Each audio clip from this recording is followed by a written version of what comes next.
when you look at the statistics of Black and brown incomes, they are increasing, but they're not where whites are. And so as we become the majority of the country, it's important that the country recognizes and makes investments so that we can continue to thrive.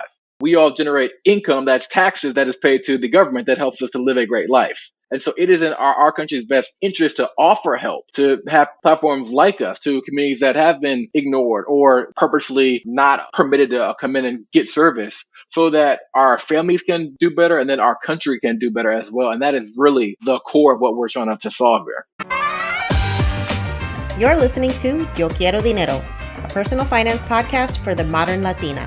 I'm your host, Janice Torres Rodriguez, personal finance expert, speaker, writer, and business coach. I teach women of color how to build wealth and gain financial independence through side hustles and investing. On this show, we're serving up POC-friendly personal finance knowledge, always with a side of sass. We're talking about how to make dinero, how to keep it, and how to make it grow. If you're ready to become poderosa with your dinero, you've come to the right place. Before we hop into today's conversation, I want to remind you to follow us on social. If you're loving this podcast and you want more community, you want to find out more about our events and all the stuff that we have going on behind the scenes, you can find us on Facebook, Twitter, TikTok, YouTube, Instagram, and everywhere else you love to hang out on the internet. If you're loving this podcast, please take a moment to leave us a review if you listen to us on Apple. It's the easiest way to share our podcast with people that you know and love, and it helps us get discovered by amazing listeners like you. So take a moment, leave us a review, share us with your friends and family, subscribe so that you never miss an episode, and make sure to check out our blog, YoQuieroDineroPodcast.com, where you can sign up for our email list and you'll never miss an episode. Plus, you get exclusive invitations to our live events, special discounts for our digital courses, and as always, our best personal finance tips and advice to help you be poderosa with your dinero. Thanks for listening. Now, let's get into the episode. Calvin, welcome to the podcast. I'm really excited to have you here. I would love to have you start off with an introduction of who you are and what you do. Of course. Thank you again for having me. My name is Calvin Williams, the founder of Freeman Capital, where we are making wealth building easy by giving folk the 3 steps they need each month to build their wealth. Okay, love it. All right. So we need so many more people who are from communities of color targeting us for wealth building conversations, right? Because I feel like this is not something that I grew up talking about. Is it something that you grew up talking about? Well, I think that's where I'm a little bit fortunate, because to a degree I did. So I can remember, and this is very unique, at least in my own community, where I can remember being a teenager and knowing like how much my parents made. Like they were transparent with it. Like they showed me their successes, their failures. I remember when Christmas was a little slim and they explained to me what happened. So they gave me that insight. And it was even so much so that when I was a teenager and I wanted to borrow money from my dad, I had to sign a loan agreement. So they kind of trained me and kind of indoctrinated me into the world of finance and why you never want to default on a loan as well. So that's really interesting. Do you have any context as to what your parents grew up learning about money that made them be like that with you? Yeah, I think that they both were raised by their grandparents. And so that makes it a little bit different. And on my father's side was the great grandparents, the one who I named the company after, George and Evelyn Freeman. And I think that understanding of finance coming out of the Depression and just all of that. And then I think that my parents, and I thank God for them, because they've tried to be as forward leaning as possible. And so, they're transparent when it needs to be. And so they just saw that this would help me.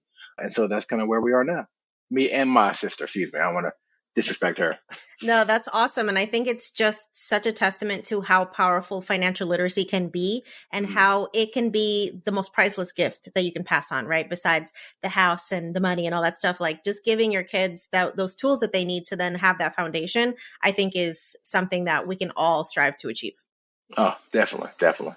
Yeah. So from what I know about you, you've always had an entrepreneurial spirit. So talk me through what that initial journey was and how you ended up becoming the founder and CEO of Freeman Capital. Yeah, and there I really have to give credit to my mom for that. They pushed me early on to try things. So I can remember having a lawn care business when I was a kid, and I remember cutting grass for $20, and then realizing that I'm cutting grass all day long. I'm developing like hay fever because it's all that going. And so that's when I realized, okay, how can I do this better? And I think that that was one of the first things. Then I moved into building websites, and that's at a very young age, and I began to get contracts with churches, with businesses. And so just getting that opportunity still in high school to provide a service, and then what I moved from where it was me doing all of the work, then hiring people to do the work. So it just taught me very early on the power of building systems that are scalable. And that's really what catapulted me forward. I love that. So, did you go to college or did you just go straight out of high school into entrepreneurship? No, no. So I went to North Carolina A&T State University, majored in computer science. And that's actually where I got recruited by the Department of Defense to build top secret computer programs as like a 17-year-old. So it was a pretty cool experience. That's awesome. And so, how did you make the transition from working for the Defense Department to now founding your own company? It was very interesting how that all came to be. I had done that for a number of years, great work, but because of the secrecy of the work, it kind of forced me to do something else because you could only do that. And so then when I'm in college for the rest of my years, I went back to my roots, began to build websites and web applications for the university. We went on to be the preferred vendor for websites across the university when I was just a junior. And so then like I was, oh, well, I can just do this full time. And I wanted to drop out. And my parents were like, you are not Bill Gates. You will finish this degree because we said so. There are a lot of spirited debates around that, but I'm thankful that they made me do it though, to be honest. When I was graduating, I had to make a choice. Do I go back to DOD or do I continue to do what I'm doing now and run this business? And I took the leap to run the business, and I did that for almost a decade before I sold that to my partner. Mm-hmm. That's incredible. And so the business was the website building Yeah, business. Okay. yeah. So you have all this experience in tech. Now, how did you bridge that experience with now wanting to create a tool that could help people in your community start building wealth? Great question. And really, what it came down to was once I had what I felt was a exit, till I went to try to find a wealth manager, and I really, they were like, "You're broke. Like you can't even talk to us about anything. Like what's going on here, bruh?" But when that happened, I was like, "Oh, like there's real levels to wealth, and you can't even get in the door unless you already have wealth." And so went on. I worked for another startup in the DMV in Maryland, and then I came back to North Carolina, worked at Lincoln Financial, and that's when I began to get more into the financial space. I helped to run a program of projects where we built a bunch of digital apps. And I really realized there as well, like there are true hard and fast levels in the market, that there are business rules to not serve regular people with high touch services. They're deemed as unprofitable. They're not valuable customers. And so for me, I was like, okay, but this is my community. And then the thing is that because I went to an HBCU, that's what North Carolina A&T is, a predominantly black school, I saw all of these black and brown people doing so well, but then when you turn on the TV, it's like we're all doing so bad.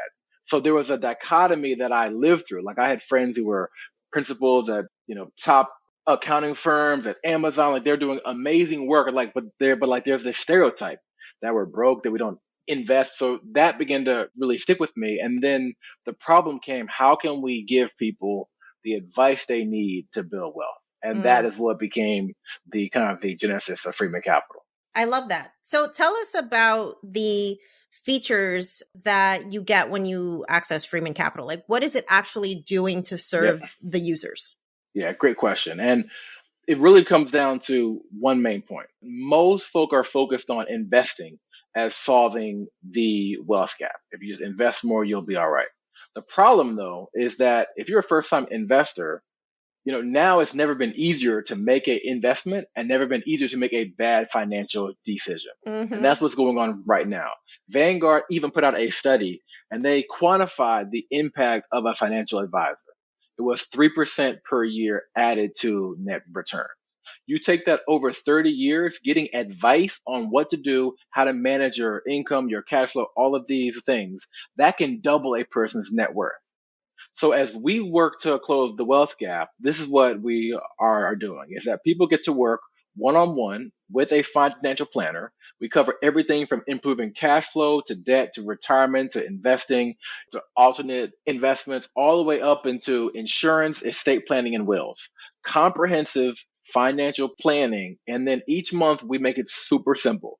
You do these three things, your net worth should increase. You should be better off this month than you were at the end of last month. And we keep that compounding month over month. Mm. Yeah, that's an incredible resource to have access to, because one of the things that you were mentioning earlier is that a lot of these traditional wealth management companies won't even talk to you unless you have, at least $250,000, Yep. maybe 500,000. And so how low of the benchmark do you have to be able to be a customer for Freeman Capital, and what do the fees look like?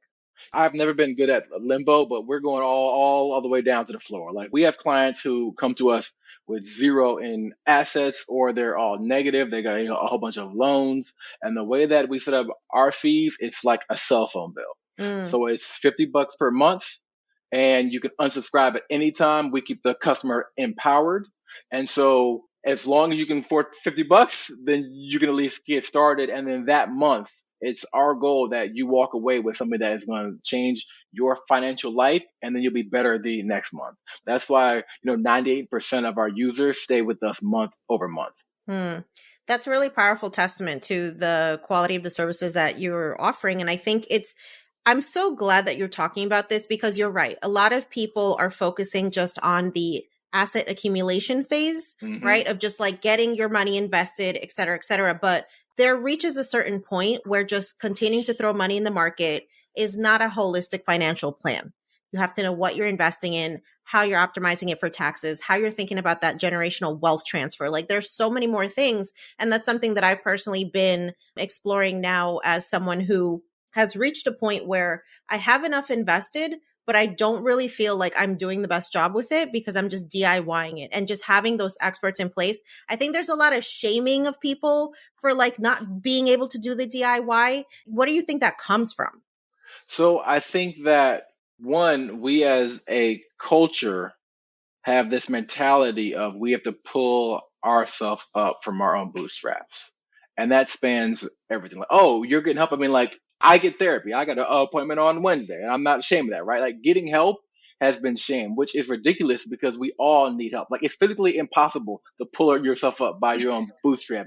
Why do we keep saying that, right? Yeah. So for us, I think that especially financially, it is culturally acceptable to go to a doctor and get help when your leg is broke. And because the business model of the industry did not support helping people who were just building wealth, there was no incentive for them to build one to help people. And so for us, it is my focus that, my son, that he'll have friends to play with that are also doing well. Our country as a whole is browning. So when you look at the statistics of Black and brown incomes, they are increasing, but they're not where whites are. And so, but as we become the majority of the country, it's important that the country recognizes and makes investments so that we can continue to thrive. Because we're very, very simple with it. We all generate income that's taxes that is paid to the government that helps us to live a great life. And so it is in our country's best interest to offer help, to have platforms like us to communities that have been ignored or purposely not permitted to come in and get service, so that our families can do better and then our country can do better as well. And that is really the core of what we're trying to solve here. Yeah, I love that sentiment. Now, I would ask you, what would your response be to a number of financial influencers that say, all you got to do is just automate your investing, put whatever X amount of money into an S&P 500 fund, into a total market fund, and you're good to go. You don't need a financial advisor. It's a waste of money. Yeah, so that's a real easy thing that I would say is that how many people do we know? And a report just came out recently that said that you have people making $250,000 and still living check to check. What a financial advisor helps someone do, and especially here at Freeman, is we help our clients see and change the behaviors so that they can build wealth, because it comes down more to investing. If you are investing and your emergency fund is jacked up, or your retirements aren't right, or you have no plan to pass it on, and you aren't insured right, investing is one piece of the puzzle, but it's not everything. I understand why they say that, because from the traditional investment perspective, financial advisors, they would gather money and put them into an investment. DIY, that's don't need that, right? But when you talk about financial planning, they cover everything. And so Mm-hmm. that is what we do. So we even recommend our clients to invest with apps like Betterment. And you can do that with our platform. That's fine. So we are in support of that. And then we want to help you change the behaviors to build a wealth mindset and then wealth behaviors to be in a better situation. Yeah, I love that. It really is about that holistic planning. It's just there are so many different elements. And I think that's one of the things that overwhelms people, right? Is just feeling like they're never going to be proficient in finances because it's just like there are so many things to think about. So, what do you tell folks that are having those overwhelming feelings around making the decision to start prioritizing their wealth? One of the first questions that we ask when someone signs up is, what is your anxiety level around finances? Mm. Because finances are more than just dollars and cents, they are emotions. I can remember asking for like McDonald's food and hear like, hey, we don't have McDonald's money. It's like there's like these emotional triggers that come up as a result of finances. And so building wealth is more than just the financial part. You have to heal and then work through some of those behaviors. And that is really where we focus. And so for us, that is so important that it is okay to feel anxious and let's work through that. And then we don't overwhelm you. That's why we only give you three things to do at one time.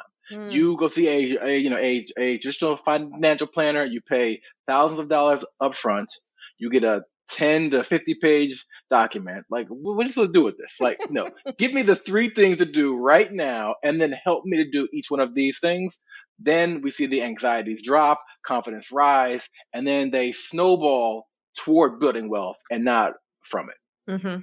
And so, do folks get access to like an actual live person that they can connect with?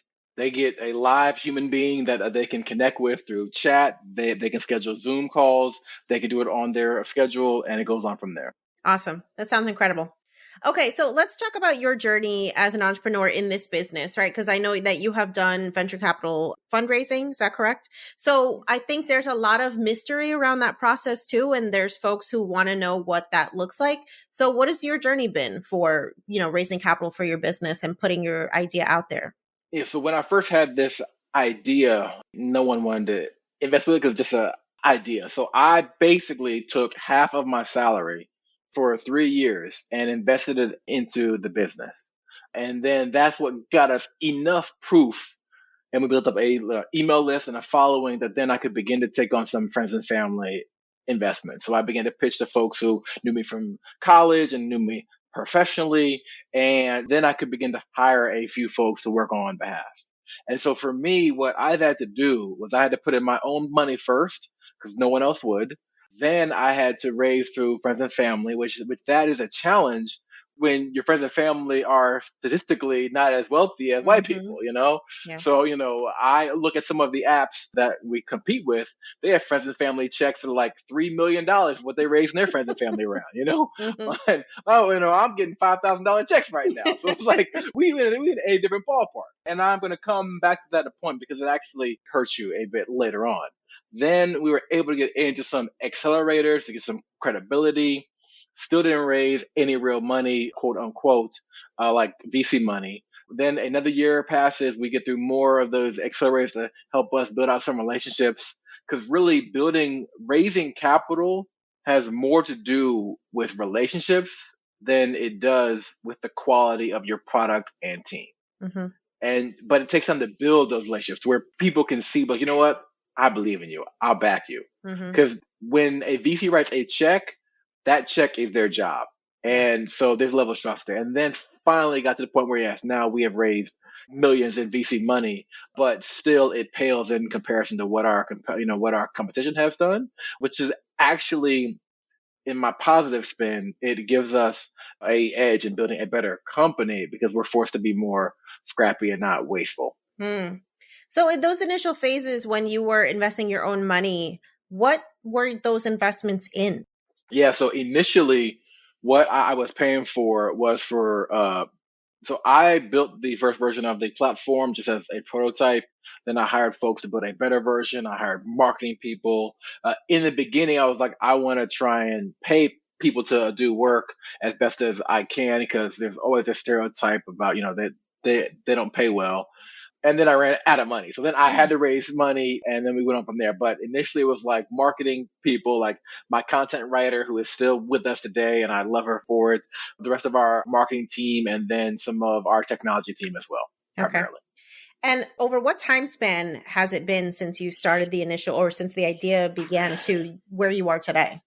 Yeah. So, and this is the first time I've said this out loud, but it's kind of regretful, if that's the word that I can say. But it's been 7 years. So it just Wow. popped up on LinkedIn. People were all saying, "Congratulations on your history." I was like, "Thanks." I'm thankful because most businesses don't, stay in that long. But then it's also like, I wish it wouldn't have taken so long. And Mm, I underestimated how long it would take, especially in a regulated field that has extremely high hurdles. And when you are in the VC space, and this is really this hurts people of color because so few dollars come to us, it might take us longer to do the same amount of work, right? That's one thing. But then you are judged against your competition who got more funding and could go faster. So we both raised $3 million. You do it in 1 year. It takes me 5 years. They're going to say, oh, well, you're slow. I'm not slow. It's just I didn't raise all of my money at one time. mm-hmm. And so the fundraising journey and VC is very interesting. I am thankful and grateful to still be here because many firms have shut down. But it's definitely a really interesting perspective. Yeah, that type of endurance, I don't think is something that a lot of people understand is required when they first become entrepreneurs. And so, what would you tell to those new aspiring entrepreneurs that are just like, they are in that excited phase where they have their idea, but they have no idea what's waiting for them? Yeah, so I could tell them my part, and they of course heard some of them, but a book that I read when I was 16 is called Accidental Empires. It tells the story of Silicon Valley success stories and some failures. And it basically says that it takes 10 years to be an overnight success.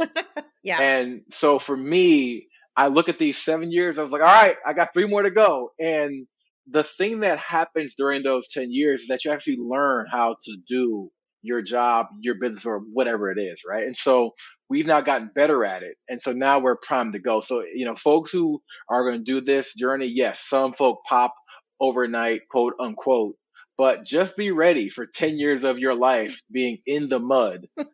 And then it's kind of like a bamboo tree, which my son's into trees and nature. So, a bamboo tree, like I think it grows underground for 5 years. And then in like 6 months, it sprouts up. Mm-hmm.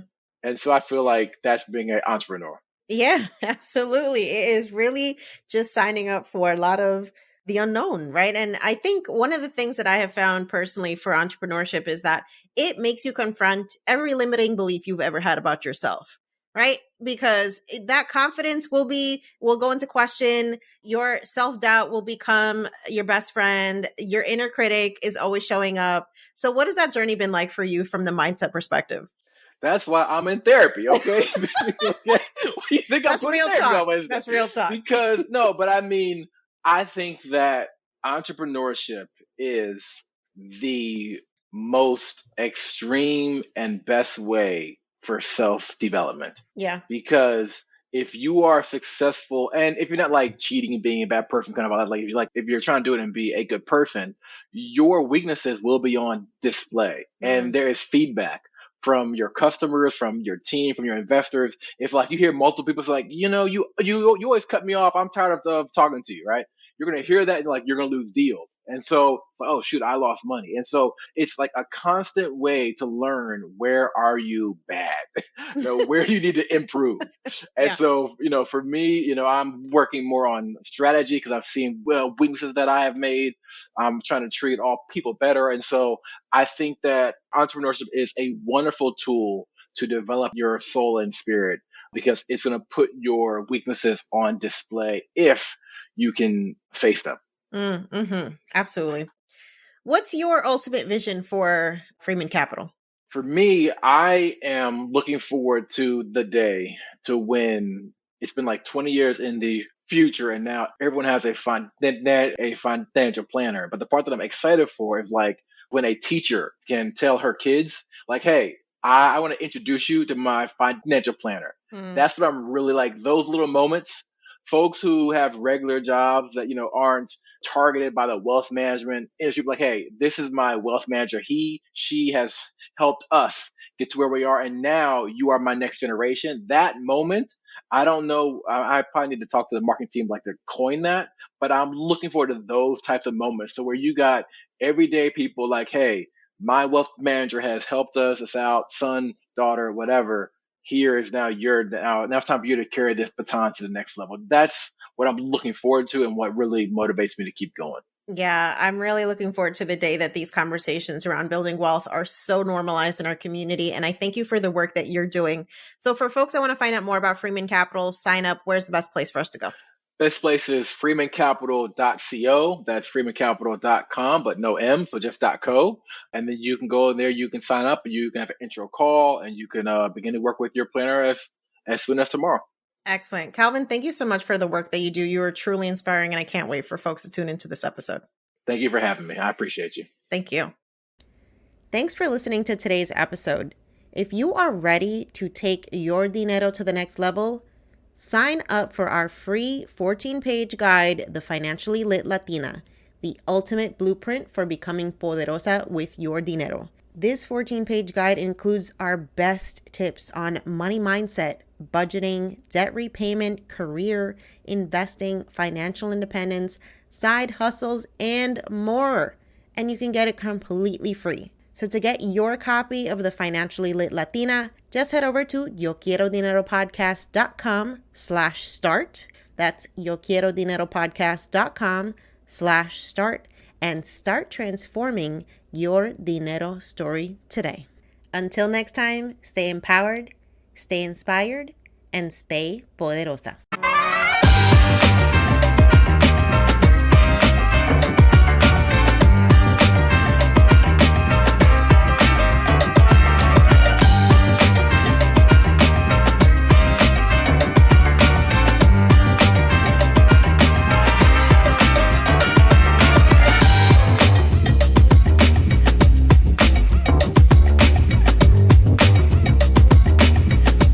On the Yo Quiero Dinero podcast and associated entities, all information provided is for general information purposes only and does not constitute accounting, legal, tax, or other professional advice.